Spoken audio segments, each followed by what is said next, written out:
အားလုံးပဲမင်္ဂလာပါဂျူလီတက်ဖြစ်ပါတယ်ရှင်ဒီနေ့မိတ်ဆွေတို့ကို knowledge sharing လုပ်ပေးခြင်းတဲ့အကြောင်းအရာလေးကတော့စင်ကာပူမှာအခုတလက်တလောအရန်ခေတ်စားနေတဲ့ cleaning job နဲ့ kitchen helper ဆိုတဲ့အလုပ်တိုက်တဲ့လေးတွေအကြောင်းပဲဖြစ်ပါတယ်ရှင်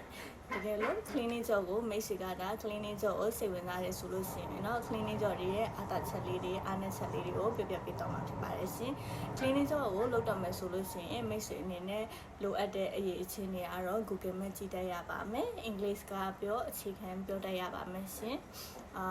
ပြီးတော့အချင်းခါပေါ့เนาะဒါလေးတွေဒါမိတ်ဆွေမှာစီတီ3ချက်မိတ်ဆွေမှာပြည့်စုံပြီဆိုလို့ရှိရင်เนาะ80ရာခိုင်နှုန်းအောင်မြင်ပါပြီတကယ် cleaning ချက်ရဲ့အားသာချက်အနေနဲ့ကတော့ cleaning service တစ်ခုကို part time cleaning service တစ်ခုကိုငှားတဲ့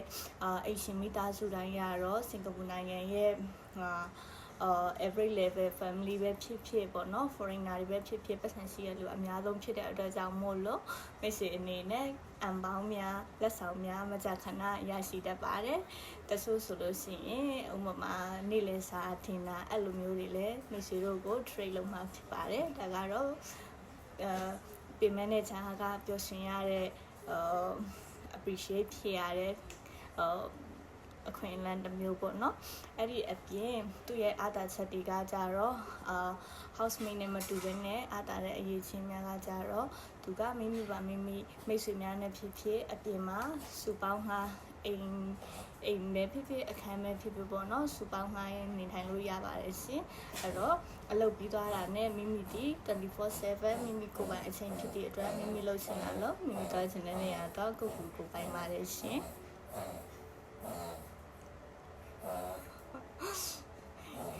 ကောင်းလေးတွေမဖြစ်နေလဲကြည်ရသေးတယ်အမအိုးဆိုးနေကြတယ် sorry ပါဟုတ်ကဲ့ပါရှင်အခုဆိုလို့ရှိရင် kitchen helper ရဲ့လိုအပ်ချက်နဲ့အားနည်းချက်အားသာချက်လေးတွေကိုပြောပြပေးချင်ပါတယ် kitchen helper လုပ်မယ်ဆိုလို့ရှိရင်တော့မိတ်ဆွေအနေနဲ့အများကြီးပြင်ဆင်ထားဖို့တိုက်တွန်းချင်ပါတယ်အဲ့လိုမှမဟုတ်ဘူးဆိုလို့ရှိရင်တော့ kitchen helper aspect ရတယ်ဆိုတော့အကြောင်းပြချက်တစ်ခုနဲ့တော့မချိုင်းစီချင်ပါဘူးရှင်ဘာဖြစ်လို့လဲဆိုတော့ဂျူလီတို့အတိုင်းဝိုင်းနေမှာလည်းအခုလိုမျိုးအဆင်မပြေဘဲနဲ့ဖြစ်နေလူတွေအများကြီးရှိလို့ဂျူလီတတိပေးခြင်းဖြစ်ပါတယ်ကိစ္စဟာပါတယောက်အနေနဲ့အလုပ်လုပ်တယ်မယ်ဆိုရင်တော့ requirements တွေကတော့ Chinese စကားပြောတတ်ရပါမယ်တရုတ်စကားပြီးတော့အင်္ဂလိပ်စကားလည်းပြောတတ်ရပါမယ်များသောအားဖြင့်ကတော့သူတို့က Chinese စကားပြောတတ်တဲ့တရုတ်စကားပြောတတ်တဲ့သူတွေကိုပို့ပြီးတော့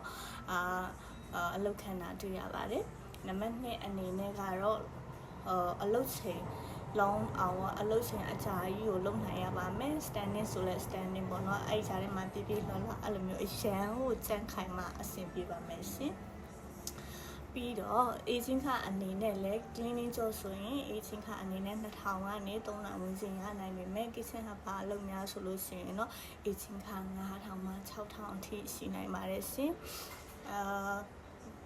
ပြီးသွားလို့ရှိရင်တော့ဒီခန်းပါလုံးမယ်ဆိုလို့ရှိရင်တော့ Google Map တွေပါတွေတော့အရင်ကြီးမလိုအပ်ပါဘူးသူလည်း cleaning job လိုပဲအပြင်မှာမိမိအစီအစဉ်ဖြင့်ငှားရင်းနေထိုင်လို့ရတဲ့အတွက်ကြောင့်မို့လို့100% ကိုပိုင်ပါတယ်ရှင်ဒါပေမဲ့အလုပ်ကတော့အရင်ကို stress များပါတယ်အားလုံးကိုဖြစ်နိုင်မယ်ဆိုလို့ရှိရင်တော့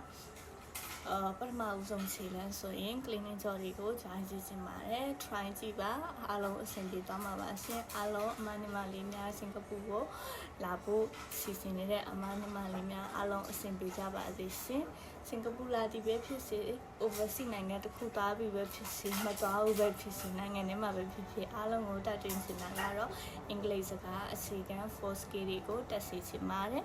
အဲ့ဒီအပြင်တရုတ်စကားလေးတွေအဆင်ပြေတရုတ်ဂျပန်နိုင်ငံသွားမဲ့လူများအနေဖြင့်ဂျပန်စကားများကိုရီးယားဘာသာစကားများတတ်ထားစေချင်ပါတယ်ရှင်အားလုံးကျေးဇူးတင်ပါတယ် I'll see you in next video bye